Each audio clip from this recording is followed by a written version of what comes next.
All right, welcome everybody to 52 Living Ideas.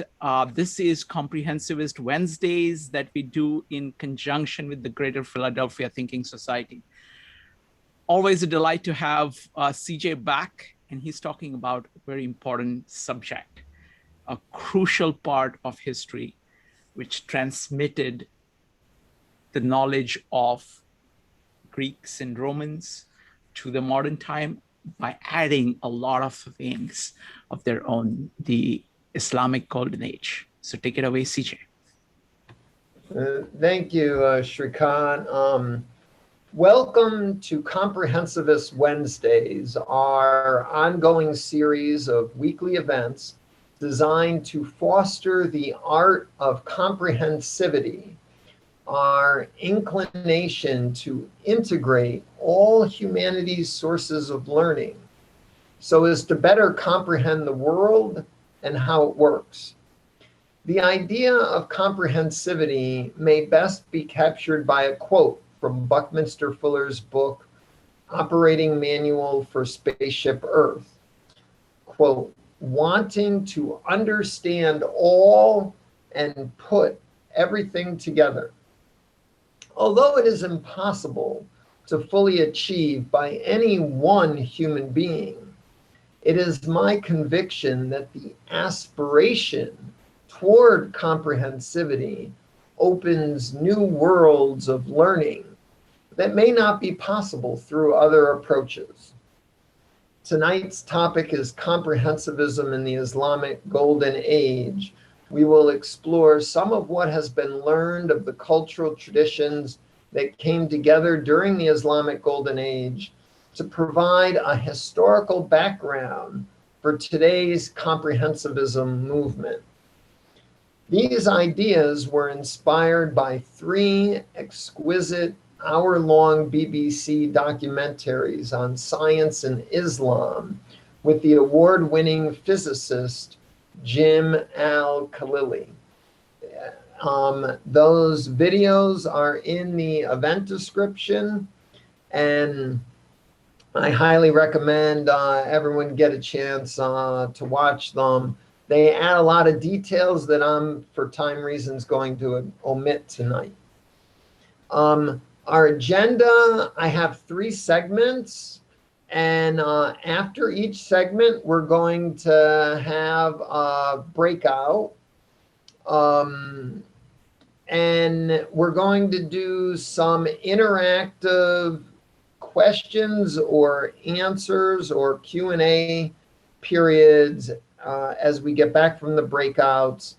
And then Shrikant and I will have some closing comments at the end. The first segment is on the origins of Islamic comprehensivism and the translation movement. If anyone's new, the breakouts are a chance. Shrikant will break us into small groups, and everyone will have a chance to discuss the material, talk about your questions, talk about what you liked, what you didn't like, that kind of thing. So here goes. Comprehensivism is a newly coined term based on Buckminster Fuller's writing and speaking about comprehensivity in the 1960s. I have abstracted Bucky's idea into comprehensivism, the practice of understanding the world and its peoples through both extensive and intensive explorations with the aim of forming a more and more complete and integrated comprehension of our worlds. Comprehensivism encompasses at least 6 epistemic virtues. Epistemic virtues are the values we have for our knowledge. So the 6 epistemic virtues or values for good learning in comprehensivism are: first, learning that aspires to broadly engage the knowing of other traditions of inquiry and action. I call this breadth. Secondly, learning that aspires to thoroughly comprehend each topic of interest. That's depth. Third, learning that aspires to circumscribe the whole of human knowing, the whole world and all its peoples. I call this wholeness. The fourth epistemic virtue, learning that aspires to both infer its hypotheses and to assess those hypotheses from the evidence in all humanity's experience. That's empiricism. Fifth, learning that aspires to organize a complex of multiple working hypotheses structured by a fabric of discriminating questions to form a highly refined system of interpreted exemplars and principles. I call this refined ignorance. And sixth, learning that recognizes the inherent gaps that exist in all finite human knowing and aspires to further minimize these gaps in our understandings. This is mystique. The Islamic world may have valued the first four of these epistemic virtues, and they may have formed a rudimentary appreciation for all six.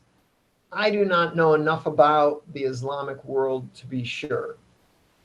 Our objective tonight is to scope the Islamic precursor to comprehensivism.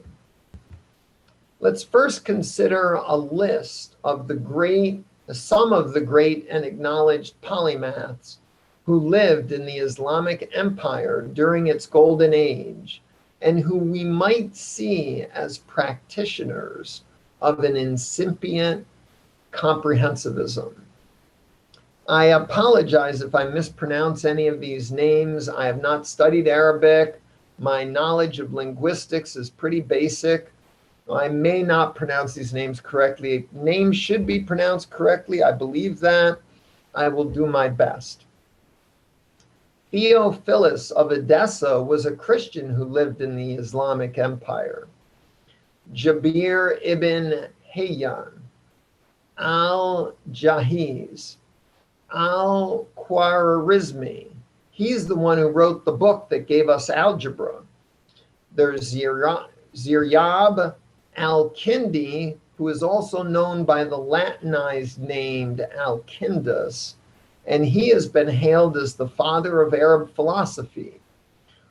Hunayn ibn Ishaq became known as the Sheikh of the translators. Al-Razi is Latinized as Razes. Al-Farabi is Latinized as Al-Farabius. Al-Zahrawi is also known by the Latinized name Al-Bucasis. Ibn al-Haytham, who we'll talk about a lot tonight, his Latinized name is Al-Hazan. Al-Biruni ibn Sina, who we'll also talk about tonight, his name was Latinized as Avicenna. Omar Khayyam al-Ghazali, Latinized as Al-Ghazalis. Ibn Rushd, Latinized as Averroes. He appears in Dante's Limbo. Maimonides, I don't know. That's a Jew from Spain. Ishmael al-Jazari, al-Tusi, Ibn al-Shatir, Ibn Khaldun. There are many others. We don't know these names, and maybe we should.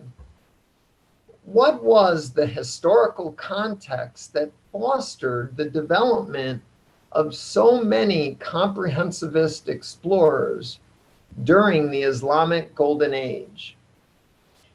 The Islamic conquest began in 622, and by 750 encompassed the African regions once controlled by the Roman Empire and most of Iberia, that is Spain and Portugal, all of the Levant, the Middle East, Israel and Palestine and such, much of eastern Turkey and the Caucasus, the region between the Black and Caspian Seas.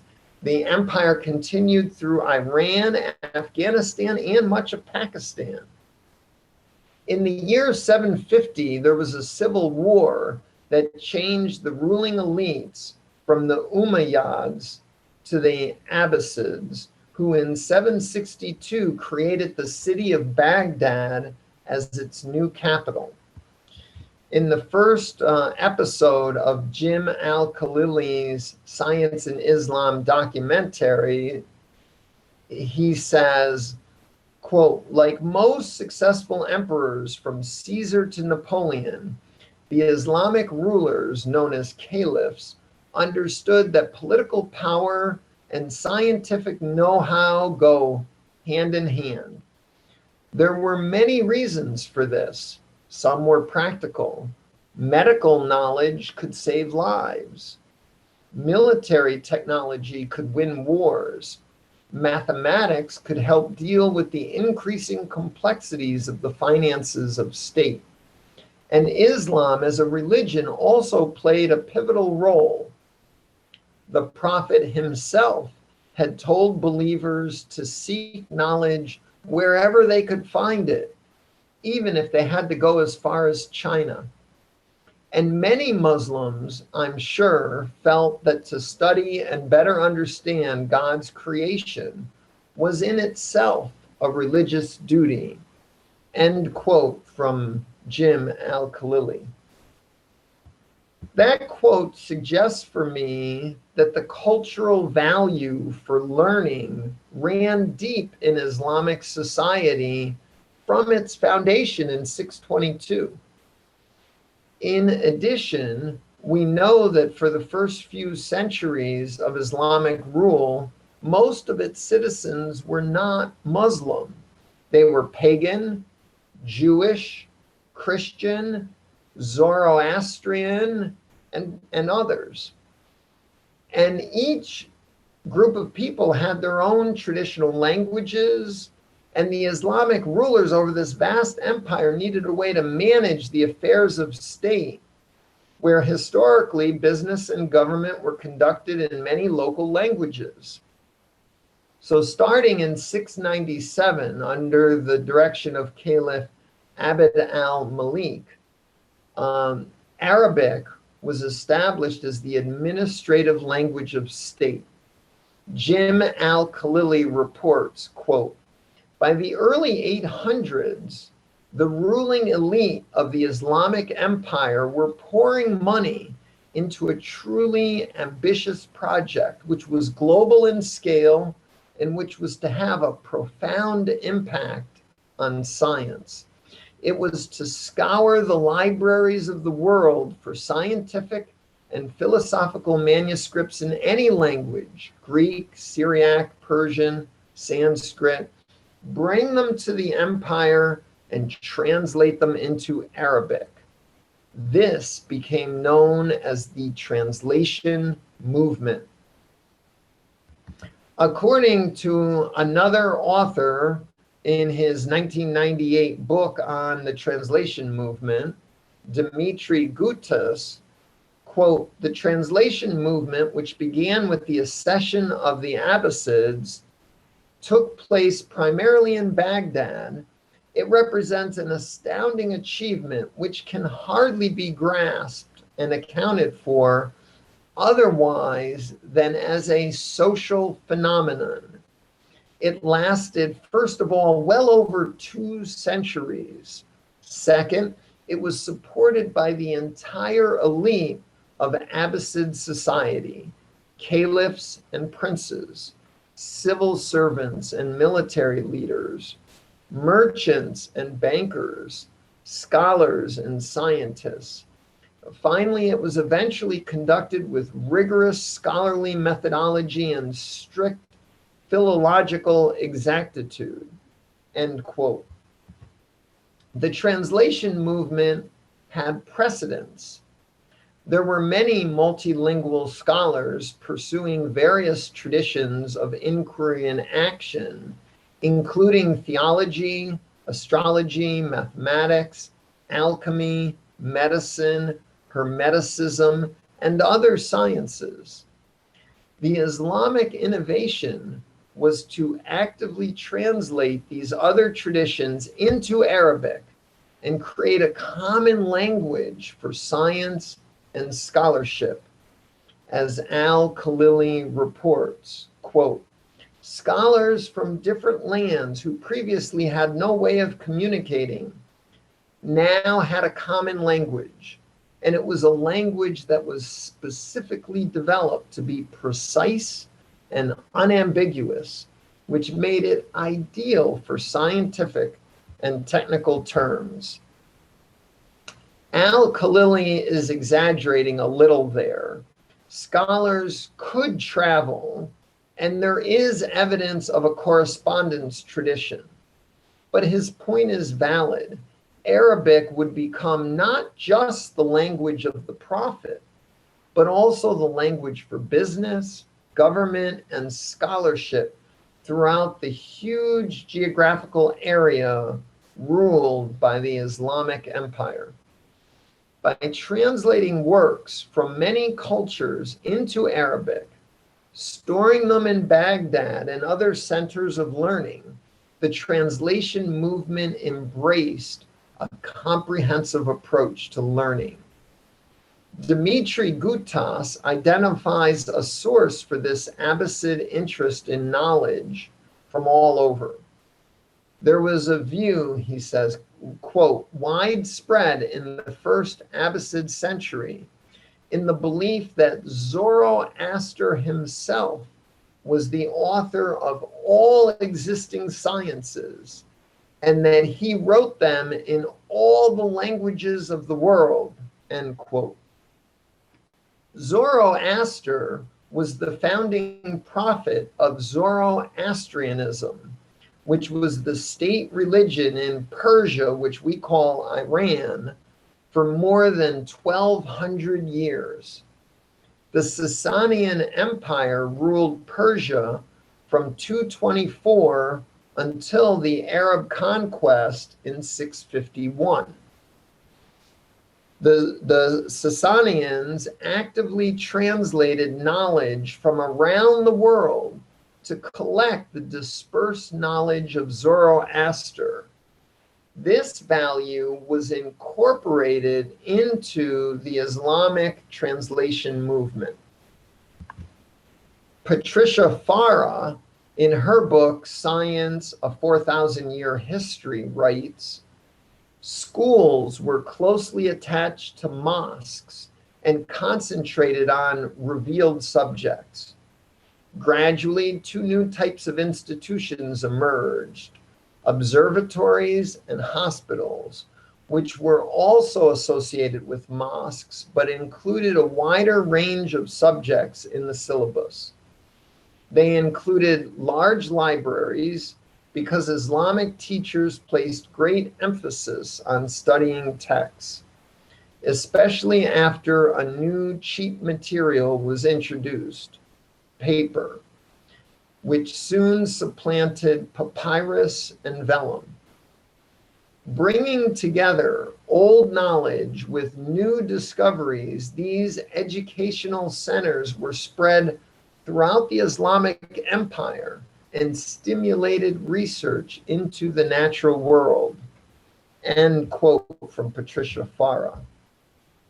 The translation movement and the culture of comprehensivist exploration it fostered probably influenced the first universities of Europe, starting in the 11th century, and the Latin translations of the 12th century, which led to the kind of comprehensive learning of Gerard of Cremona, Roger Bacon, and Albertus Magnus, and which is on display in Dante's epic poem, the Comedìa, written in 1320, or finished in 1320. Dimitri Gutas puts the translation movement in its historical context. Quote, "The translation movement of Baghdad constitutes a truly epic-making stage by any standard in the course of human history.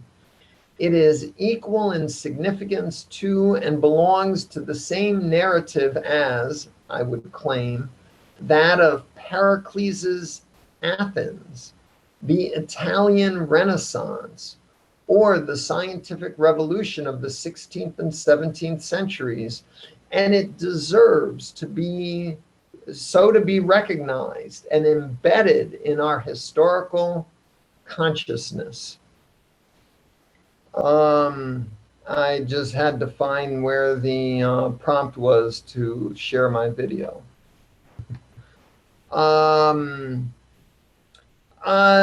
Shrikant, I was thinking we could try to crowdsource a couple of questions, see if anyone has any thoughts or speculations. I don't want to spend a lot of time on this, but I do want to get the back of people's minds working on a couple of questions. Wonderful. What's the first question? Did the translation movement constitute a form of comprehensivism? All right, folks. So the question is, did the translation movement, can you go ahead and read it one more time? Yeah, did the translation movement constitute a form of comprehensivism? Wonderful. So that's the question. If you would like to answer it, go ahead and type exclamation mark in chat. Joe, you raised your hand before you knew what the question was. Well, go that's ahead. because I thought you were going to ask questions. I didn't think we were going to answer the questions.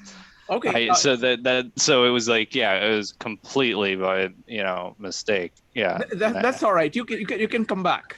Oh, good. No problem. Good. Thank you. Rami. The answer is yes. Okay. You'll especially find it in Al-Ghazali, because he was one of the most learned scholars throughout the whole medieval Islamic period. No one was said to have known more than he. And in a way, he was several, I think, centuries ahead in the curve, almost to the point of where in the 20th century, you see Wittgenstein coming up with some of the same conclusions as Ghazali. Wonderful. Thank you. Thank you, Rami. Next up is Vanessa. What do you think, Vanessa? I would say definitely for a couple of reasons. One, just wanting to get the wealth of knowledge, like, any text, we don't care who it is. And as far as I don't know about the refined ignorance, but the questioning about the, I'm going to mispronounce his name, but the Ptolemy and how his geocentric thing didn't add up. And just realized we got to work on this and find out what the flaw is. But I would say definitely. Thank you, Vanessa. Joe. Yeah, I mean, I think the House of Wisdom was absolutely something that would be considered something comprehensive, as well as the Arab numerical system, the contribution that it made it easier to compute mathematics. And which was drawn on from the Fibonacci sequence, but it was absolutely something where they were trying to aggregate the knowledge into one area, and yes, that is what a comprehensivist would absolutely do, in try and experience out. I don't know the means by which they acquired all that knowledge. I don't know if that part is something, but absolutely, it is comprehensivist in nature. Thank you. Sean. So I agree with yes, but I'm going to argue the counter narrative or the opposite, just because might as well have fun with it. So I'm going to say no, because comprehensivism is both broad and deep. I'd say that they went broad as they could go in the time that they were in to collect books across the entire empire that they had, and the Golden Age, and then even a little bit further, going to China and whatnot. But I'm not sure if they went necessarily deep in the understanding because in many cases they came to the wrong conclusion or they weren't rigorous with the science. Not to say that this wasn't their fault. It's almost like the scientific method wasn't known or fully developed at the time, so it may be lacking in that way. And then they tried to make understanding of what was out there without really testing it using the scientific method. Wonderful. Thank you, Sean. What I would say is that I think this translation project is a great way of achieving comprehensivism, because what you're doing is that you're actually accessing different cultures, different ways of thinking, and you're just broadening your kind of range of inputs, and then they start to interact with each other because you've translated it and you brought it into the same language, your language, and then there are a whole bunch of people who are kind of having discussion on it. So I think translation is a very cheap way, very effective way of accessing various, very different contexts than yours. CJ, what do you think? Yeah, well, of course, I'm a yes for the reasons in my essay and in my presentation. But I really value the group input. I think, given the time, I want to skip my second question and move into the second segment. Okay? Go ahead. Okay, the second segment is going to talk about science in the Islamic Golden Age. If we interpret science broadly as all that is known, and that's the way the Latin root scientia would have it, we discover that the Islamic Golden Age was a heyday for science. One of the Islamic world's greatest scientists was Abu Ali al-Husayn ibn Sina. His name is frequently Latinized as Avicenna. And he published the Book of Healing in 1027. I'm not listening. Sorry. Okay. I'm going to read a quote from Patricia Farah to explain Ibn Sina's importance. Quote, "One of the greatest Arabic treatises is called the Book of Healing. It aims to cure the reader's disease of ignorance. It sums up and organizes all the knowledge that a wise person needs to seek spiritual fulfillment. It was compiled in the early 11th century and belongs to an important tradition of classifying knowledge in massive encyclopedias. Rather than being an arid scientific text, the Book of Healing is a poetic, philosophical meditation that aims for comprehensiveness. It includes not only detailed explanations of Islamic Aristotelianism, but also an elaborate cosmology of angelic intelligences." That's from Patricia Farah's book, Science: A 4,000-Year History. That was a strong statement in support of our idea that comprehensivism was a value of the Islamic scientific community. Farah gives more evidence. Ibn Sina's writing was valued by his contemporaries not for its novelty, but for its thoroughness and systematic organization. We are now getting some of the backstory for those of us who wondered about the name Avicenna in Canto 4 of Dante's Inferno, and those of us who have been wondering about the influences of the Christian theologian Thomas Aquinas. I know there have been some meetings recently in this group on that, I believe. Wikipedia has a paragraph that explains how Ibn Sina's work contributed to the approach of modern science, including the practice of experimentation. Quoting from Wikipedia, In the Al-Burhan, that's on demonstration section in Ibn Sina's Book of Healing, he discusses the philosophy of science and describes an early scientific method of inquiry. He discusses Aristotle's posterior analytics and significantly diverges from it on several points. Ibn Sina explains the issue of a proper methodology for scientific inquiry and the question of how does one acquire the first principles of a science. He asks how a scientist would arrive at the initial axioms or hypotheses of a deductive science without inferring them from some more basic premises.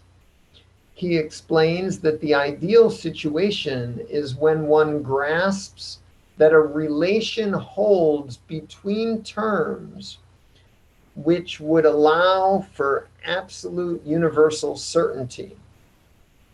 Ibn Sina then adds two further methods for arriving at first principles: the ancient Aristotelian method of induction and the method of experimentation, of examination and experimentation. Ibn Sina criticizes the Aristotelian induction, arguing that it does not lead to absolute, universal, and certain premises that it purports to, provide. In its place, he develops a method of experimentation as a means for scientific inquiry. Aristotle did talk about experimentation, but he had this inference and deduction, and Ibn Sina is building on that here.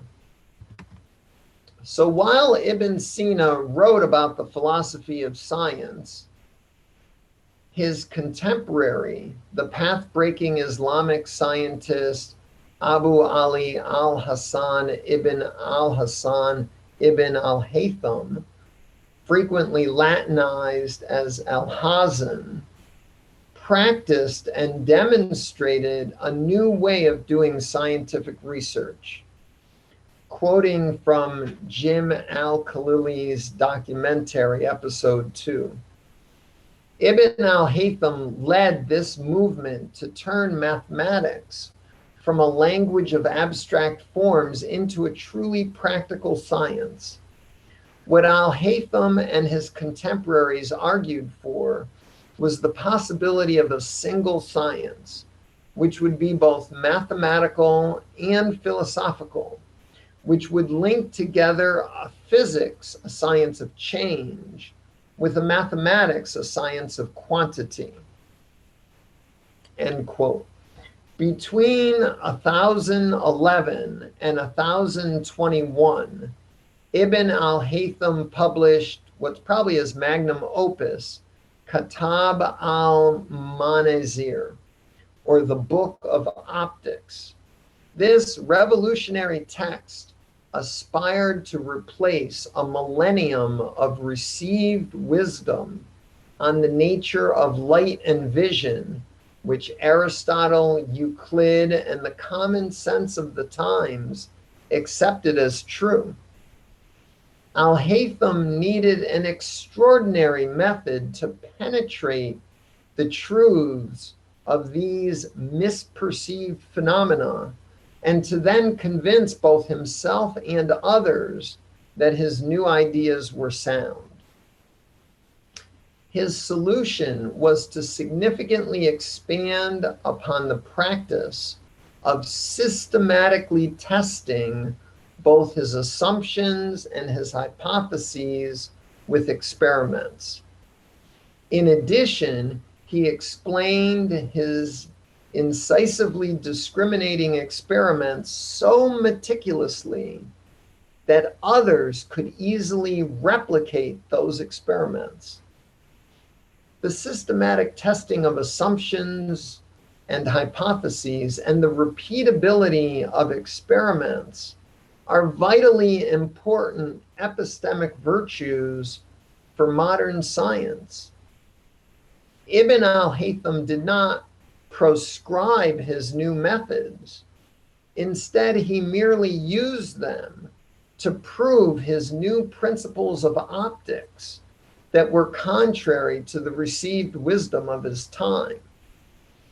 This history proves decisively as false the Eurocentric claims that Roger Bacon in the 1200s, or more commonly Francis Bacon in the late 1500s and early 1600s, developed the methods of systematic testing and repeatability of experiments.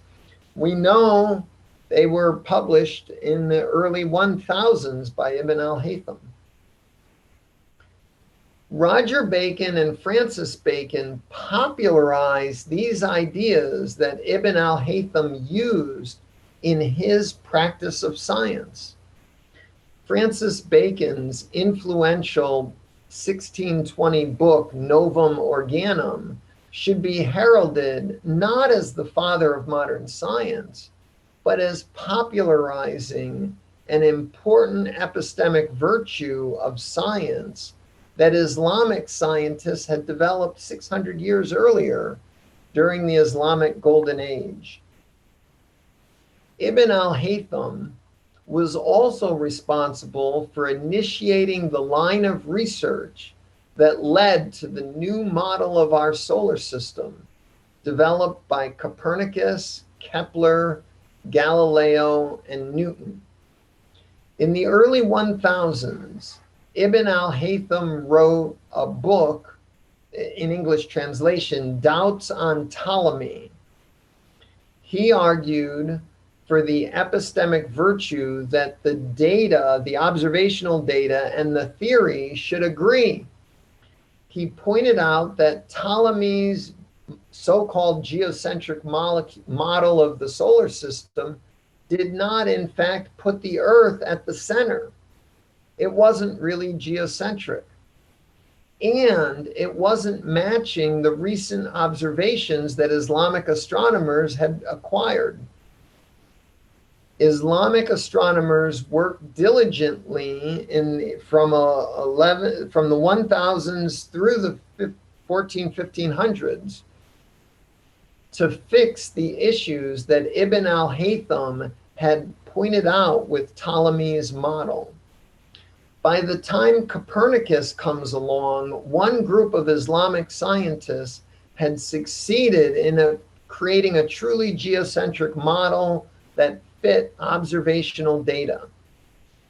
But the price was this extraordinary complexity of epicycles.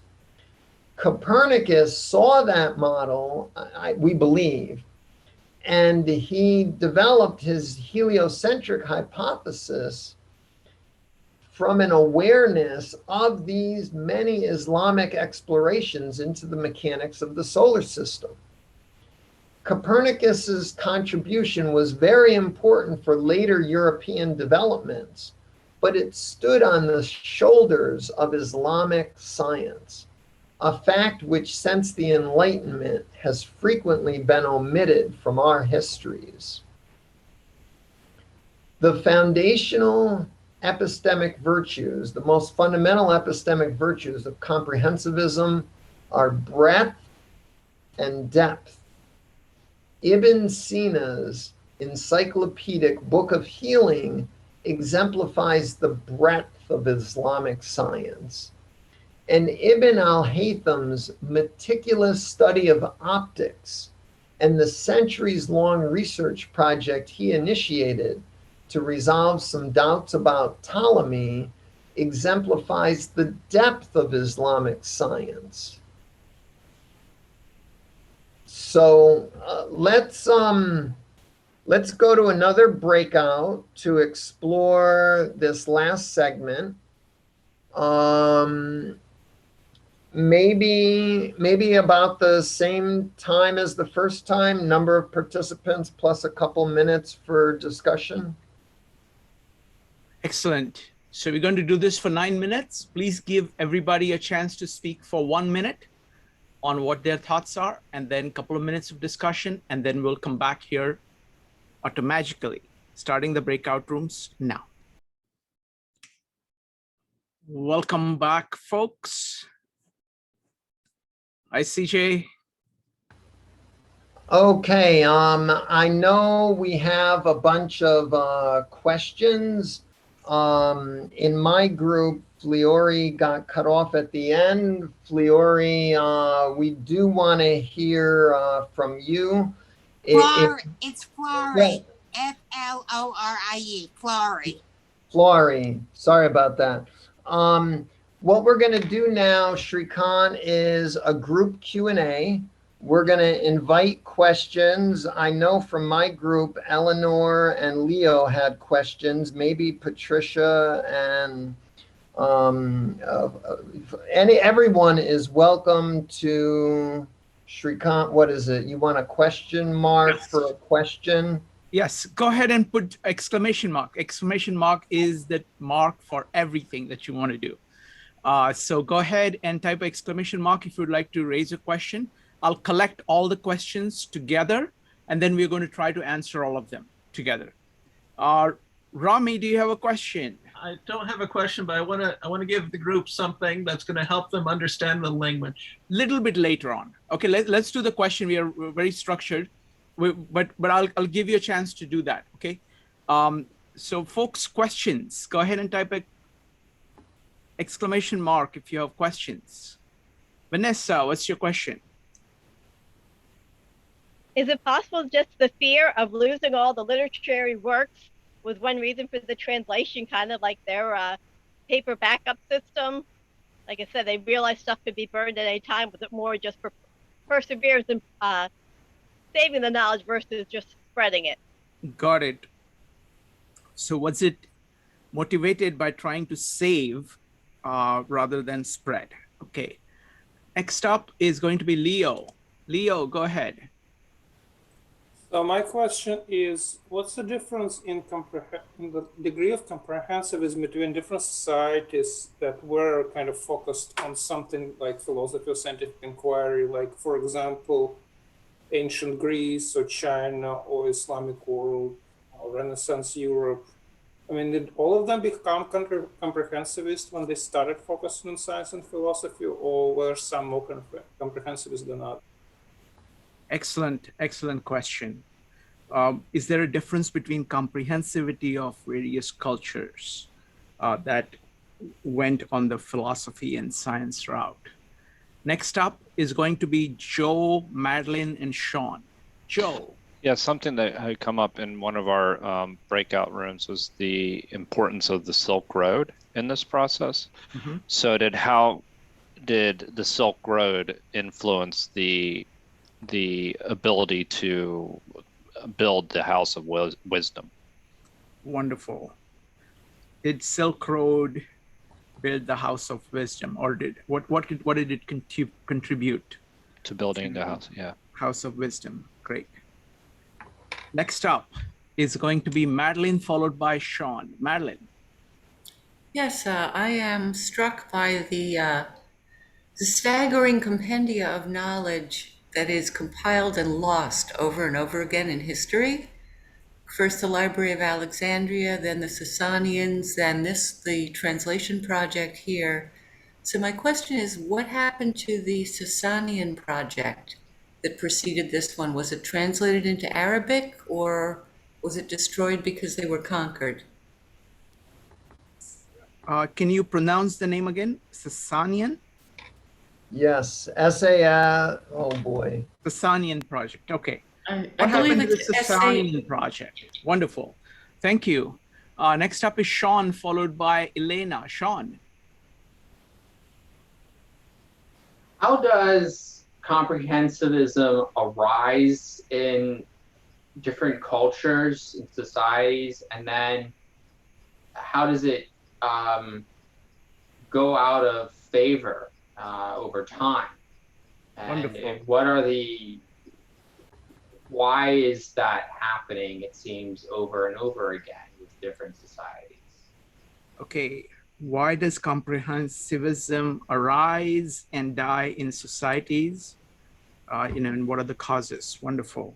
Shrikant, I have a suggestion that we take Leo and Sean's and save them for after the third segment.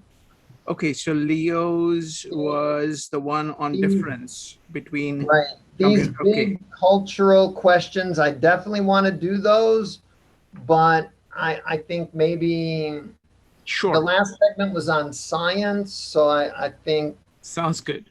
Sounds good. Last question by Elena. Elena, what's your question? Thank you. The invention of optics, and perhaps it would be my question is basic.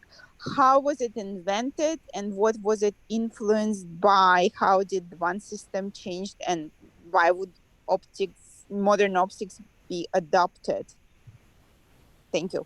Okay, how did optics change? Okay, very good. Okay, CJ, do you have any particular order in which you want to take it? I wanna do the science ones first. So Elena seems to win in that category. Go ahead. And in fact, I can start with an answer on that. Okay, so let me encourage everybody. So folks, everybody is welcome to answer every question. So go ahead and type exclamation mark if you'd like to answer the question on the table. Go ahead, CJ. So Elena's questions is about the development of optics, because Ibn al-Haytham wrote a book on optics, multi-volume, published between 1011 and 1021. And the Greek tradition, with Euclid wrote a book on optics, Aristotle wrote a book on optics. The conventional wisdom at the time was that the eye emanated something which then allowed us to see. It was an out from the eye kind of thing. If you watch the second episode documentary in the Islam and Science series, Jim Al-Khalili actually repeats several of Ibn al-Haytham's experiments to prove that it can't work that way. The light must bounce off the objects and come into the eye. And Ibn al-Haytham also came up with the principle of reflection and refraction. Those of us who have been reading Dante's Purgatory, Dante has a whole line that is about the reflection of light. Why would a poet include a line about the reflection of light? Because it astounded people that light bounces off objects with the angle of incidence equal to the angle of reflection. In the ancient world, they didn't have that.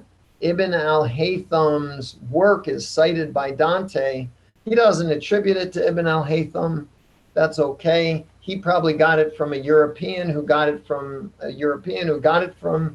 an Islam, an Arab or a Muslim world person. You know, we don't know. That's what I know about it, and we'll see what others have to add. Madeline. Is there, is it, I can't remember from the videos, was it shown that the two Bacons got their knowledge of optics from some Arabic writings? Or did they invent it independently, but without knowing that this work had been done first elsewhere? No, the Euclid and Aristotle were both translated into Arabic. Ibn al-Haytham had access to these works. He knew the conventional wisdom, and he realized that it was wrong, and that through his approach to very carefully testing assumptions, he basically put optics on a firm scientific experimental basis for the first time in in history. In the ancient world, they had geometrical optics. They had a lot of optics. They thought about it, but they had the wrong conceptuality about how it works. Ibn al-Haytham gave us a lot of our modern ideas of optics. Vanessa, what's your answer? I found it quite interesting, and they even showed that using the scientific method with the measurements he took and just showing that, wait, light moves in a line. And with that, the thing, and then showing if you block the thing, you can't see the flame, you know, if you cover up the end of the tube.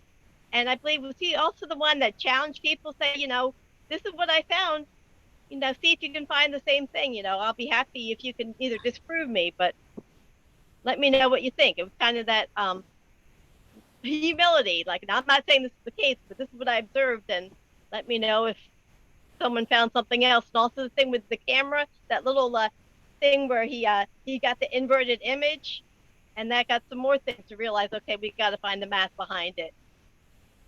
How things are not what they seem. Thank you, Vanessa. All right, what's the next question you want to take, CJ?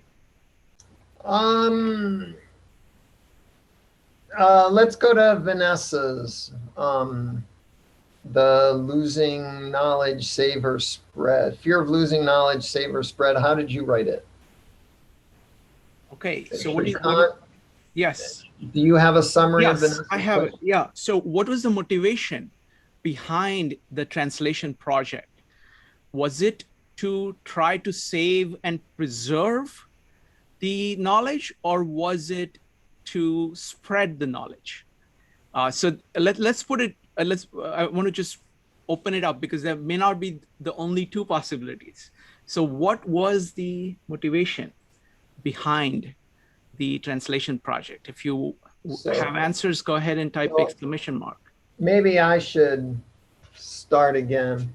I pointed out to my breakout group, I looked at this 1998 book, and he actually talks at length about the causes.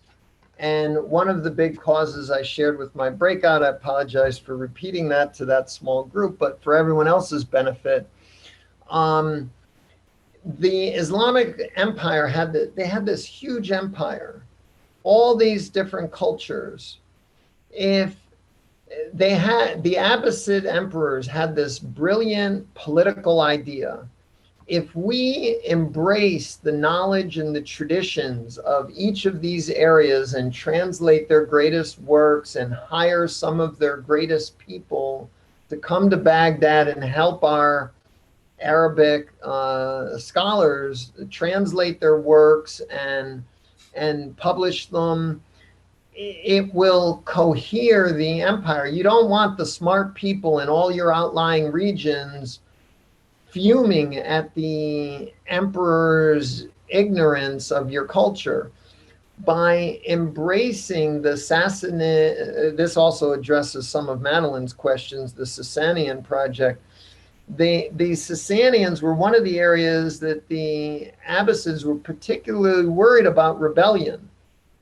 And to head that off, part of what they did was say, we like your works, let's preserve them. Send all your greatest scholars to Baghdad and help us translate them into Arabic. And so they gave these people jobs, they valued their culture. This is how you prevent rebellion. And if you want to be an emperor that survives more than a few years, you don't want to be fighting wars in 14 different regions with rebellion. So it may have been less fear of losing knowledge or saving or spreading knowledge, just to create an intellectual environment where we appreciate and value all the different cultures so that we can have one big empire where we don't kill each other. Just on that theme, I want to add that Hinduism had a very similar strategy, that when it touched a tribe, it made the gods of that tribe reincarnations of the main Hindu gods. So at the same time, it was a way of kind of people could keep their own gods. At the same time, they became kind of integrated into the main culture. So it's a very peaceful way of going about it. It's a different, it's the religious version of this one. Europe went in a different way, and they fought for hundreds of years, slaughtering each other left and right because of slight differences in the view on which form of Christianity you hold. And they never cohered into a great empire until Napoleon, and that didn't last long either. Thank you. Next up is Rami. Rami, what do you think? There's something about Islam that's very hierarchy collapsing. So there were a lot of different caliphs and different sort of waves of governments.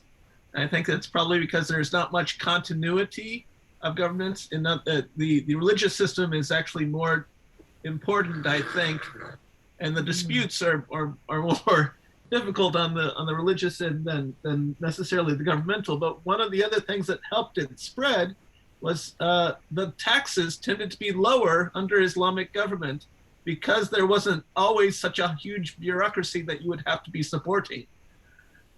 So I just wanted to throw that out there. Thank you.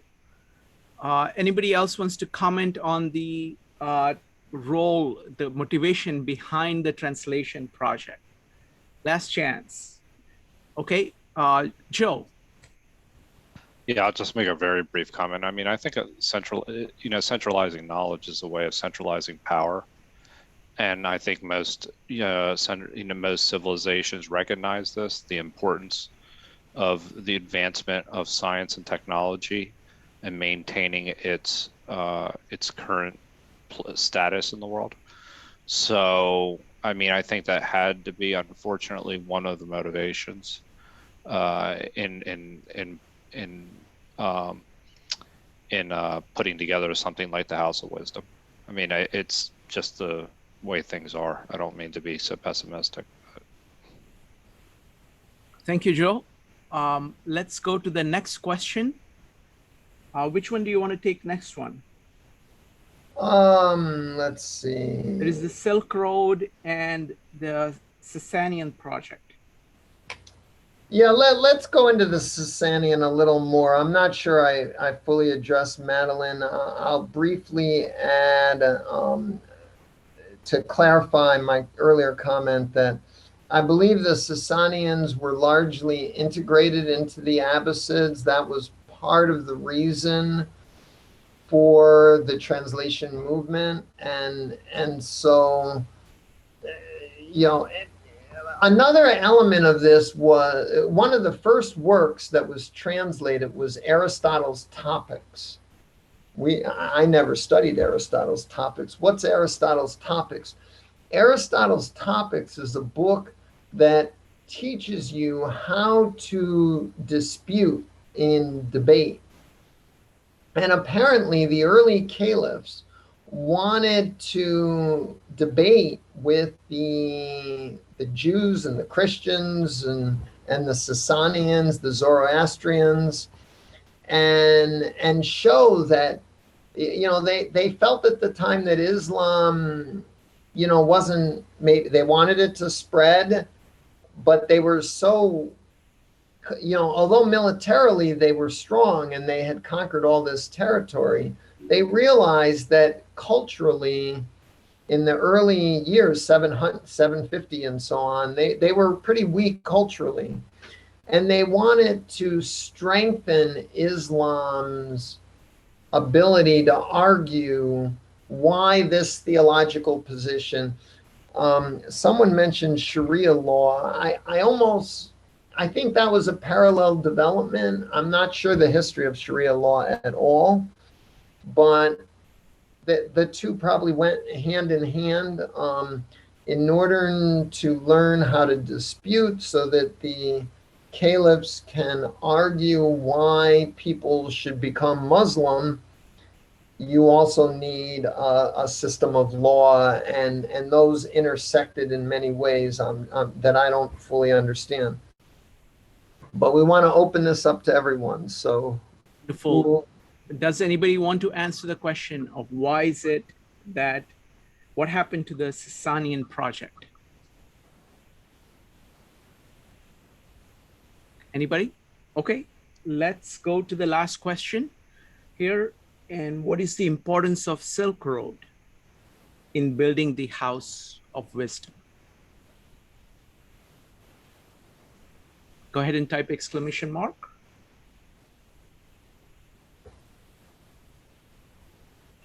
CJ, do you know anything about this?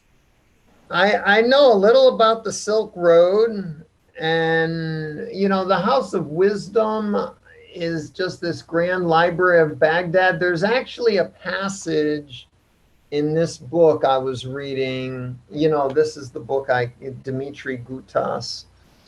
It's a scholarly book. You don't want to read this unless you're really interested. He has a passage where he says, you know, the House of Wisdom, this grand library of Baghdad, that may not have been as important as people say. When he traces the sources of that, it goes back to a propaganda campaign that came much later in the Abbasid Empire. And the book gives me the impression that there's some reason to believe that the House of Wisdom wasn't a central element in the translation movement, that was invented later on as propaganda for why the caliphs are doing this great stuff. And you know, it's very murky in my mind. So I don't want to say, I don't know enough. I'm certainly not an Islamic scholar. I read this book because I saw the Jim Khalili videos a couple years ago. I rewatched them, and I wanted to get a little more scholarly take on it, but it's history gets to be a deep black hole, and I didn't go that deep. Thank you. Rami, what do you know about the Silk Road? Well, very little, but I just because I've been doing research on Ghazali, because I'm hosting an event next month on him. There's they're very sort of, I think he was influenced by Taoism, actually. So I think that through the Silk Road, probably some Taoist thought, or perhaps even the text, made its way in to into the heart of the area as a result of that. Thank you. Joe. Yeah, I mean, I just wanted to see what other people thought, because my general thought is that, you have peaceful economic trade along those lines, and that allows for not only goods to flow, but it also allows for information to flow as well. And I think that there is a connection that there was peaceful trade at that particular moment in time, and the advancements in certain science, in science, math, chemistry, and all these other areas. I think there's a definite connection there between that peaceful trade and the which was largely controlled by the Muslims at that particular moment in time. So anyway. Thank you, Joe. Next up is Sean, followed by Leo. Sean. So I think that the Silk Road, there was definitely trade and commerce along it, but I do remember certain parts of my world history course in high school that there were periods when China went through phases of actually burning books in their own culture, and knowledge became heretical in certain Chinese kingdoms or dynasties. And then there were also times when China didn't really want to share technology or knowledge. For instance, one example being that they didn't like to sell the knowledge or the ability of others producing silk. So they really controlled silkworms within the whatever kingdom was existing at the time. And then if silkworms got out, they really controlled the food that was the one type of food that the silkworms could eat to produce fine silk.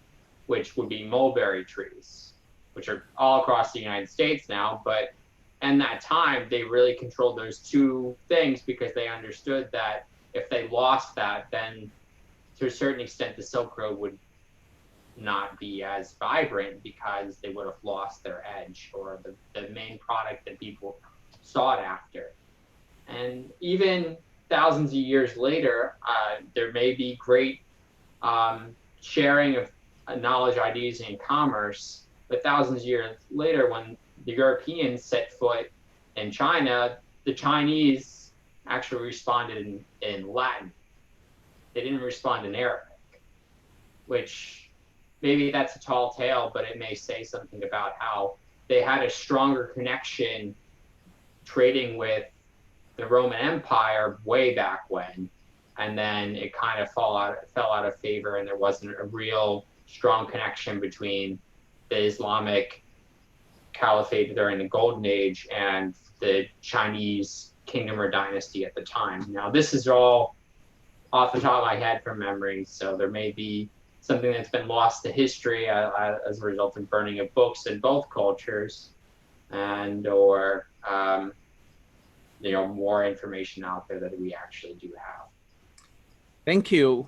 Next up is Leo, Madeline, and Rami. Leo. Yeah, so there was definitely a lot of information exchange along Silk Road. A good example is the concept of zero that was invented in India and brought by Silk Road to Arabic world and then to Europe.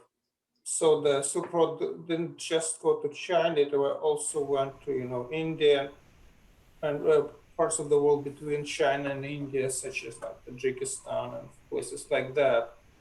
And I don't know to what extent, and the Buddhism, for example, came from India to China by Silk Road, although again, it's not quite relevant to our discussion. So basically, philosophies did go by Silk Road on a regular basis.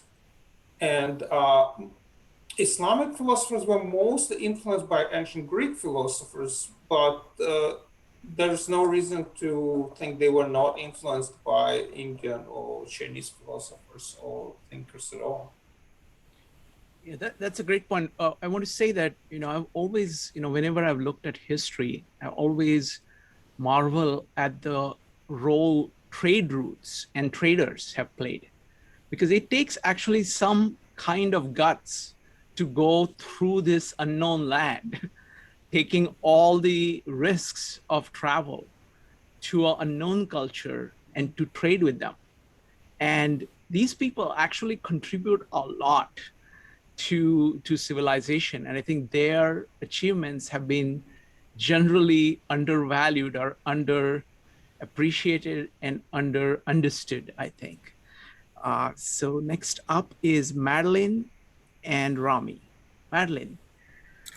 Yeah, in fact, that's how all the early maps got compiled, was map makers compiled information from traders and merchants who were traveling overland and by ship.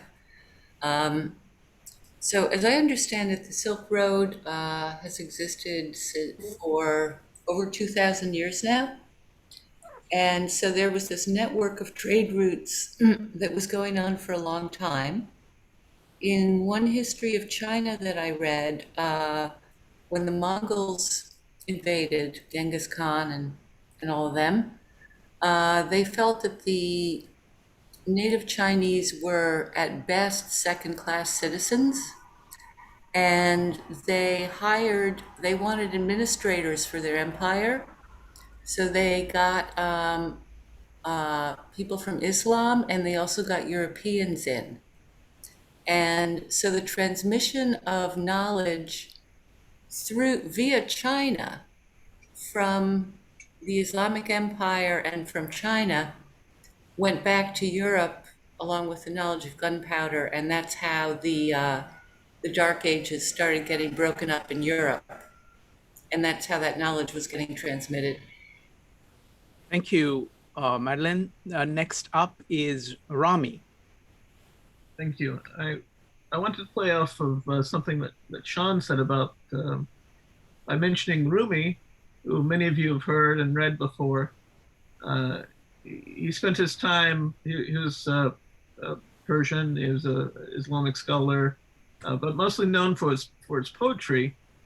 And the reason why he was known more commonly as Rumi is because the people he was living with, I've heard, they thought that he was Roman in his stance, where he was in what would be Afghanistan, or I think Tajikistan is the current area. But I want to give just a little bit of it, because we're talking about this golden age, and part of the goldenness is the poetry. So if I may, I just want to share a few lines. Go ahead.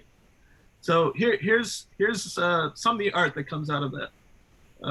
He wrote, "Your task is not to seek for love, but merely to seek and find all the barriers within yourself that you have built against it. And out beyond ideas of wrongdoing and right doing, there's a field. I'll meet you there. When the soul lies down in that grass, the world is too full to talk about. And also, the wound is the place where the light enters you." Wonderful. Thank you, Rami. All right, Sean and Leo, we have not forgotten your questions. We are going to come to them after the third presentation. Go ahead, CJ. Okay, the third segment, we're going to look at, sketch some thoughts on the historical roots of comprehensivism, which is exactly Leo's and Sean's question. So I want to get this in before we go into that. Was there comprehensivism before the Islamic Golden Age? What was the early history of comprehensivism? If we interpret science broadly to mean all-knowing, then comprehensivism is another approach to science. So we can look to the history of science for the roots of comprehensivism. In Patricia Farah's 2009 book, Science, A 4,000-Year History, she finds traces of the history of science in the Rig Veda, in the Bible, and in the oldest writings of Mesopotamia. She also cites the prehistoric astronomical evidence of Stonehenge and ancient Latin American structures that are also attuned to the stars. We know that science predates history, and Farah starts her story at the ethereal boundary between prehistory and the first preserved writing on science. This way of thinking leads us to realize that comprehensivism is not an idea forged by me nor by Buckminster Fuller, Ibn Sina, Aristotle, or even Zoroaster. Comprehensivism is an age-old approach to learning and knowing. How old will require someone with more historical perspicacity than me to determine. But it is at least as old as the Islamic Golden Age. It may be as old as Aristotle. It may be much, much older than that. Consider this. If the principle of gravity broadly applies to every mass in the universe with a deep, precise, inverse second power mathematical relationship, perhaps the values of breadth, gravity applies to every mass, and depth, it applies in a precise mathematical way, that every particle of mass learns about its world through gravity in part. So comprehensivism might be as old as the universe itself. Oh, okay. Shrikant, do we have time for another short breakout for people to organize thoughts, or do we want to just go into a Q&A with Leo and Sean? And let's just go into Q&A with those two questions. If somebody has a question about it, how about we take, if people have questions about this section if they want to raise any questions specifically about this. Maybe add 1 or 2 questions and then do Q&A just like in the second section. Does that work? Yeah, or we could maybe just use my question. Oh, yes. What is the early history of comprehensivism? A very open-ended, broad. How would you tell the story of the history of comprehensivism? Wonderful. So we will take those 3 questions. So your question, and then the other 2 questions. So let's list all the questions, and I think you can you can give answer to any of them because they're all connected, closely connected.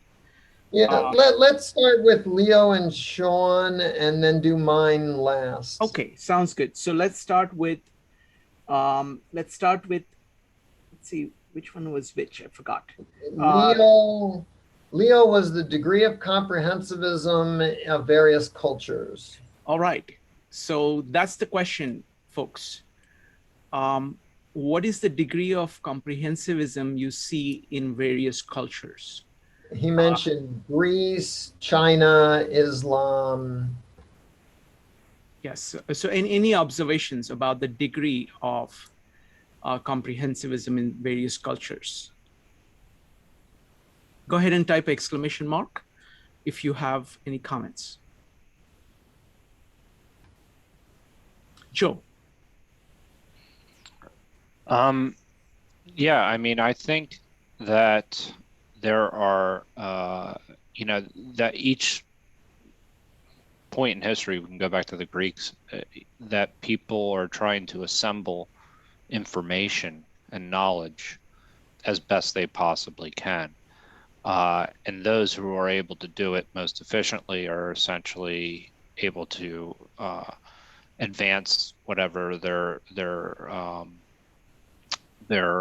nation or their empire's objectives. If you go back to Rome, if you go back to Greece, if you look into the Golden Age of Islam, even to present day the United States, things along those lines. I think that the idea that you're centralizing this information, it's an attempt at comprehensivity. It's attempt to understand the world, and can be used for either educational purposes and advancements for humankind, or it could be used to dominate the world as well. But I think that there are just different periods of time where I don't know if one is more what was the exact question? One is more well, the degree of comprehensivism. I don't think one. Yeah, I don't. As far as degrees, I don't know if one is superior to the other. I mean, I'm sure there are in advancements, but I think they're each one.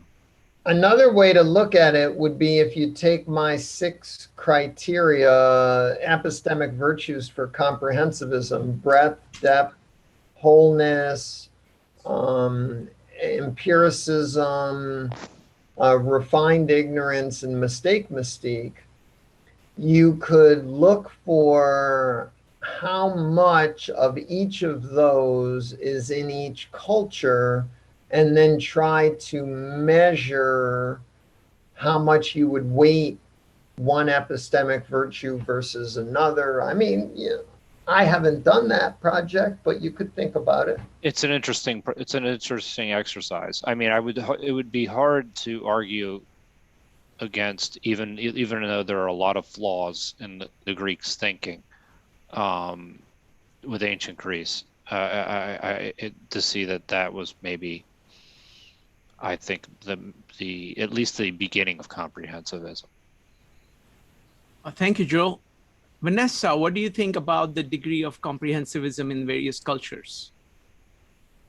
I think it's more to look at the reasons for it, the motivation. Is it for manipulation or just purely utilization within your own culture? And also, this kind of also addresses CJ. If you go back to the Mayans, it's at its core to survive. Trial and error. They had to develop the calendar, and sometimes, for instinct. So, I think you have to, look at the time and the period and what maybe the goal was. So like I think, it varies on your perspective of how you answer that. I think each culture, otherwise they're not annihilated by someone else. Thank you. Thanks, Vanessa. Leo, do you have an answer to your own question?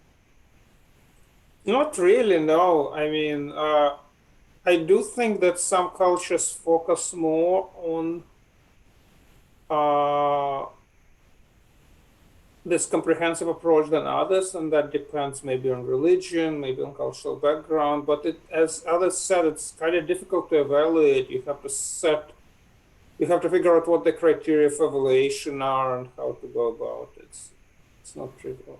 Yeah. I mean, the way I have approached it usually is through individuals, because I see people, individuals like Leonardo or Goethe or somebody like those who kind of stand out and who kind of move the culture forward in comprehensivism significantly. And then people can, kind of take off from that. So I've kind of mostly focused on that sequence. So I would say, you look at people like Aristotle in history who kind of tried to put together a lot more things than anybody else had done at his time. And there are like people like Aquinas would be in that category. This guy, I always mispronounce him, Avicenna is amazing. So I see these individuals and they tend to actually rise far greater than what is in their culture. So, and then, people kind of pick up some pieces of it around. So I've always thought of it in terms of an individual quest, which then kind of seeps as standard practices in the culture. But it's still difficult because, you can go, I went through and found this long list of Islamic polymaths, some of whom were Jewish and Christian and whatnot. But, we look at the Renaissance and we have Leonardo, but can you name any others? Is that because there weren't any others or because no one wrote the list? Right. In Greek times, Aristotle certainly stands out as a comprehensivist. But who else? Most of the other Greeks were either philosophers, the Epicureans. Were they as attuned to biology and physics as Aristotle? Or was it more philosophy? China has a handful of comprehensivists, but the list is fairly small. Is that because I don't know enough Chinese history? Or is it because there weren't that many? I think, one of the things that I'm trying to do with this topic is invent the field of the history of comprehensivism. I really don't think it's been explored very much. It would be the history of polymathy as well. It's also the history of science. I think Patricia Farah comes closest with her book on the history of science. And I haven't finished reading it. You know what we should do, TJ? You're muted. You know what we should do, TJ? We should. Okay. Can you hear me now? Yes. Okay, I'm getting an echo from. That's fine. So what we should do is that you should make a list of all the comprehensivists across history. So that's number one. And second, I really like your 6 epistemic criteria. So we can go ahead and say, okay, when, and you probably can answer this question, is which of these is before others? Are like, if, for example, the last 2 seem to be much later. Those are kind of far more refined ones of controlling your epistemic. It's like a control mechanism for your epistemic, whereas breadth is much more kind of earlier. So there is something about, and I like your list, but kind of arranging that hierarchically and then plotting all the comprehensivist over time, and then seeing and measuring all of them over time. That would be a very interesting way. I would love to do that. Yeah, I'd love to see a PhD thesis on that. I'm going to focus on creating a platform for comprehensivism, and I don't really see myself becoming a historian of comprehensivism, more of a folk historian and an instigator. I was hoping Mike would be here because he always has such interesting historical perspectives. Thank you. There is one more, I think, Madeline, you have an answer to the question of the different degrees of comprehensivism across cultures? Yes. It's a suggestion for CJ, following on his very interesting thought about how far down the scale of minuteness this goes. So that led me to think, what if we thought about it as an inherent property of the entire human race? And instead of making a list, you thought of it as something that occurred all over the globe and as a time-lapse animation where comprehensivists bulged and surged and then receded and it appeared in other parts. And then you could think about the breadth of it, the extent of it, and also the height of it at different times, and the relationships between them as currents flowed.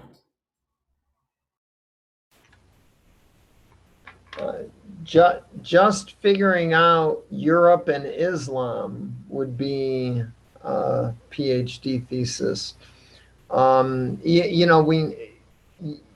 The Islamic Golden Age occurs at precisely the time when I was in school.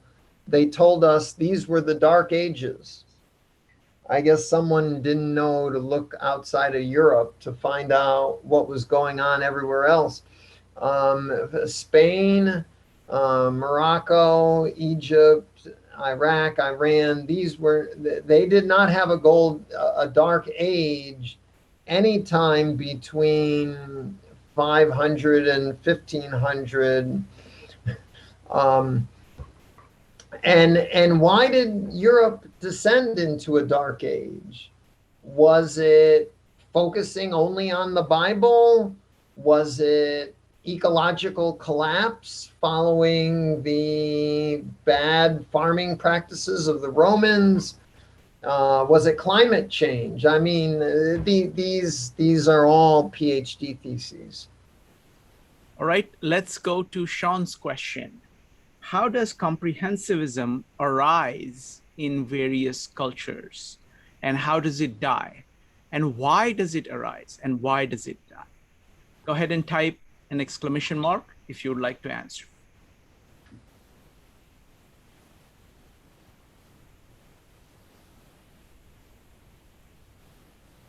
Joe. I think I'll just say, I think it arises out of peace and civility. That there is there's a certain amount of agreement that goes on amongst peoples that allows knowledge to thrive. I think what kills it is dogma and the need to control the information and to actually empower as well. So I think that's what essentially kills comprehensivism, is ultimately the desire the desire to expand an empire or to control a population, actually, I would say. So unfortunately that's happened all too often. Wonderful. Anybody else? CJ, what do you think? I have a threshold on the level of speculation I'm willing to go into, and I don't think I don't think my comfort permits me to go into speculating on that one. Let me change the question. Maybe you will feel more comfortable speculating. What factors are conducive to, what factors in a culture are conducive to comprehensivism, and what factors are inimical and kind of more destructive or more negative, have a negative impact on comprehensivism? You know, I think it changes over time. The printing press had a major impact on world history, I'm starting to believe. Jim Al-Khalili was at the end of the third video, I'm forgetting now, yeah, I think it was the end of the third episode, he talks about why did Islam not adopt the printing press? They had the printing press. One of the free online history courses with Richard Bullitt I took, the world history course with Richard Bullitt, it's on YouTube, very good. He has a lecture where he talks about how he was doing his historical research and just accidentally opened these things, and oh my God, here is printed Arabic. Yeah, you know, from woodblock printing probably, and like the Chinese used, and it's very early, like, you know, 900 AD, well before Gutenberg. And so the Arab world had printing early on in the Abbasid Empire, I believe. Why didn't they adopt it? And Jim Al-Khalili gives at the end of his lecture that the Islamic world so valued the calligraphy of their scribes, getting that perfect, putting all the dots and the dashes and getting the calligraphy right. And with printing, it wasn't artfully done. China also has this huge calligraphy tradition, but they had printing. The Chinese were printing things. From what I understand of China's printing, they did a lot of printing. They had books from way back, but they were printed on paper, which deteriorates. So I don't know how many of them survive. The Islamic world also used paper. Vellum will last longer. Maybe, I mean, if a worm gets into your book, it could eat the whole thing. I mean, but, so where am I going with this thread? I'm getting lost here. By valuing calligraphy, by valuing the scribe, and having a political, if you have a lot of scribes, that's a political force. You're going to make all your scribes unemployed. I mean, with the printing press, you're going to have Luddites all over again. And if the emperor values the scribes and values the calligraphy and the art of doing it precisely, that a machine cannot do, you might not adopt the printing press. And the Arabs, the Islamic world did not adopt the printing press until well into, I think it was the 18 or 1900s.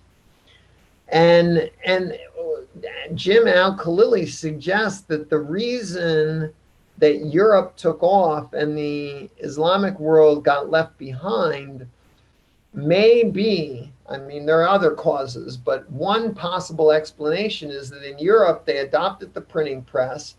Everyone started writing books. There were massive numbers of them. It became cheaper. Eventually, you didn't have to be a prince to own a book. Now, over time, it became more and more lower and lower strata economic people were able to have books. And so science was available to lower and lower strata, more and more people. Europe had a lot of people with the ability to publish books. In the Islamic world, you had to study to be a scribe. And maybe that's the difference. It may be just the, you know, this cultural artistic sense was too valued, and the mechanization allowed more people to participate in the learning. Wonderful, thank you. Your description of the bookworm, your worm getting into a book, it's still, you know, it's like it gives a completely different meaning to the term bookworm. So thank you. Next up is going to be Sean, Rami, Vanessa, Elena, and Hugo. Sean. I might want to go last because I'd be answering my own question. Sounds good. Sounds good. Rami. So one of the reasons why the scribe and the calligraphy was so important is because in Islam, you cannot create any graven images. It takes the old Jewish idea that you do not create a picture of an animal or of a human being because that might be worshipped. So that limited the entire culture, or at least the Muslims, to either calligraphy or geometric patterning, to which were found 17 unique geometric patterns, which you find throughout Spain and the Arabic world, anywhere where there's a mosque. But that became the essential form of expression. So you get a lot of poetry, and the words become very rich. It's a very rich language in terms of expressiveness. Also a language without linking verbs. And also, I wanted to mention, because I'm hearing all these names with al and bin. Bin, by the way, just means son of. So when this was a time when you didn't have surnames or family names. So it would be for instance, everyone's heard the name Bin Laden. That just means son of Laden. And by the way, Laden is the same root as Aladdin. Aladdin, you've seen the Disney movie. It's the same character and person. It's the same root word. So another example would be Moses bin Maimon, Moses son of Maimon, who was also Maimonides, who was also the Ramban, the Jewish scholar, who attended, by the way, the school that was about 150 years old at the time. And it's still around today. It's the world's oldest university, and it was founded by a woman. Mm-hmm. Thank you. Thank you, Rami. Rami, do you have any comments on how does comprehensivism arise in a culture and why it dies? Yes, I think it arrives probably, first of all, through a freedom of speech and a freedom of knowledge. And once you have enough things like agriculture and trade set up that gives you time, then you start to go up the chain of questioning the universe. So I think it all comes from that question: why are we here? What are we doing? How is it that we shall live with one another? All these various questions. And again, Joseph, I think, pinned the tail on the donkey when he said it. When you start trying to put controls on it, then that goes away. Thank you. Vanessa, what about you? How do you think comprehensivism arises in a culture, and when does it die? Okay, in this case, I'll give examples based on the video. I'd say pro reasons that it arises, it's useful, advantageous, or practical, like the alchemy to develop the coins, so they have common coin, and practicing their religion, like finding out where Mecca was, astronomy, and cartography. And cons might be vanity and pride for that same reason, like I think CJ mentioned, I think they found that one Quran in, I think, Venice. And they're like, wait a minute, it's the characters aren't exactly right. You had this in the wrong place. Or someone argued that the Quran, you can't change the wording of it. So that could have been just simply, well, this is not what the Quran actually says, but the fact that, well, this doesn't look nice. And someone also mentioned calligraphy. So sometimes we're our own worst enemy. Thank you. Thank you, Vanessa. Next up is Elena. Elena, what do you think are the root causes of the rise and death of comprehensivism? Shrikant, I'm just going to add to the one part of the question from CJ. And I'm not going to go deeper into the rise and fall of comprehensionism as what it is. So there are two sides of that. What I see is one is the concept that you do not proliferate or you not reprint, you are not to create the face of God, Allah. I don't know where it comes from, but it's one of the things. If you have a printing press, who knows what's going to happen. And then secondly, if you control the information, if you control the scrolls, the source, you control the group of people who has access to this information, then you rule the empire. That's what comes to me. So thank you. Thank you, Elena. Next up is Hugo. Yeah, thank you, Shrikant. Yeah, just some thoughts about the rise and fall of comprehensivism. So if we look at the, to the Islamic world in its golden age, I think this spread across vast territories, in terms of the Islamic world, as far east as South Asia and as far west as Morocco and Andalus, modern Spain.